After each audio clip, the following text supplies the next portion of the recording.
I'm Stephanie Ilkenhans, and I am here today to give you a speech for my communications class that I'm taking at Eastville College. And I'm going to teach you about, or inform you about, the gallbladder and its functions. First of all, does anybody actually know where their gallbladder is located? I know it's somewhere inside of you, but I'm not really sure. It is actually. I've got these little handouts, and you can see where the gallbladder is located. Right. I had my gallbladder removed. Interesting. I'm sure you did because you had pain in the gallbladder area. No, actually I didn't. I had cancer and it was on one of my scans, and they saw that I had stones, and before I had trouble, they decided to go ahead and remove it through a series of, I have punctures right on my stomach, so I no longer have it, and I don't even know what its function was, so hopefully you can explain to me what the function was. I certainly will. Surgeon Sid Schwab describes the gallbladder as a beautiful, delicate robin's egg blue, and it is startlingly beautiful compared to the other organs. So that's quite an interesting fact. And in fact, the gallbladder is actually used as a storage device. It just stores bile. It just sits there, and when the stomach and the small intestines need bile to break up certain fats, then it just drops down and releases into the duodenum, which is at the top of the intestine. And bile actually is essential for our bodies.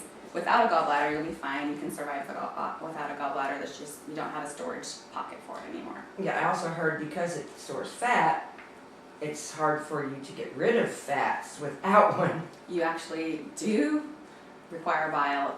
Bile is made up of water, bile salts, cholesterol, lecithin, bile pigment, and several ions, according to Tortora and Derrickson in their books of Principles Anatomy book.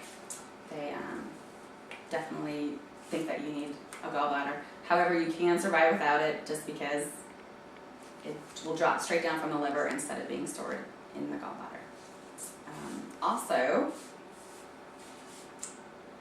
according to Murray and Mitchell in their lab manual, the bile is released when the hormones are stimulated and the gallbladder contracts. And that is where, if you develop gallstones, which is basically crystallized cholesterol, then that is where the pain will come from. When the gallbladder contracts and a gallstone will get stuck in there, in the duct or at the top of the opening, then that's when you will feel the pain. And that's one of the symptoms that the surgeons will look for when you go to have your gallbladder taken out. You can also, instead of getting it removed, you can have lithotroscopic procedure, which is basically where they send shock waves into break up the gallstones and they'll be absorbed into your body. You can also have ether injected into your gallbladder, which will destroy the gallstones, and then the last option is surgical removal.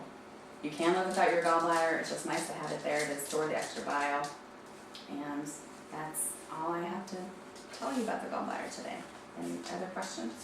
This picture here shows probably like 230 of them. Is that out of one gallbladder? That is one gallbladder, yes. The gallbladder can actually hold up to hundreds of gallstones, or it can hold large gallstones, little gallstones. It just depends on how much bile, how much bile salts are in there, and how your body will crystallize it. Where do the gallstones go when do they stay within the gallbladder, or are they released, and that what causes the pain, or is the They'll pain either get stuck at the opening. A lot of them will make it through the duct and will get stuck at the ampulla of Vater, which is where it empties into the small intestines. A lot of times, if you have a gallstone stuck there, then it's more extensive surgery if you have to cut into the bile duct itself. So basically, probably the more stones you have, or the bigger your gallbladder gets, the more extensive the surgery is going to be? Yes. The more complicated the surgery is, because the gallbladder will swell, it'll thicken, and then it'll start adhering to the other internal organs, which makes the surgery a lot more complicated and harder to do.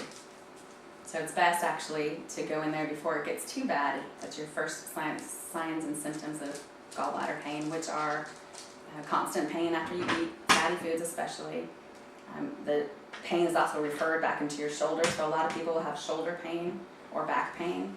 And it puts a lot of pressure on the liver, so you can feel all this pressure in your right upper quadrant is where you feel a lot of the pain. I never heard of that. So shoulder pain could be a Could be symptom related of a to bad gallbladder. Yes, ma'am, certainly could. And you got all your information from the internet? from the internet, and also I have 2 anatomy books at home as well. So all this stuff is Googleable. So once they're dissolved, when they use that type of technology, does the gallbladder just flush them out? It'll Because they're flush so out with small? a bile, and it'll be absorbed in the small intestines.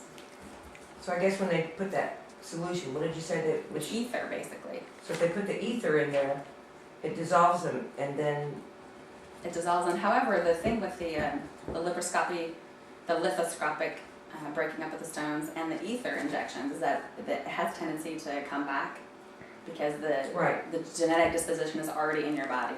So you can keep getting them over and over again. So, right, so it's kind of like putting a Band-Aid on the problem. exactly. Because when I had mine done, it was a piece of cake. Yeah. Yes, okay. So, Well, Wow, very that good. was very informative. Thank you, Stephanie. We appreciate it. Yes, well, thank you for your time today. Thank you.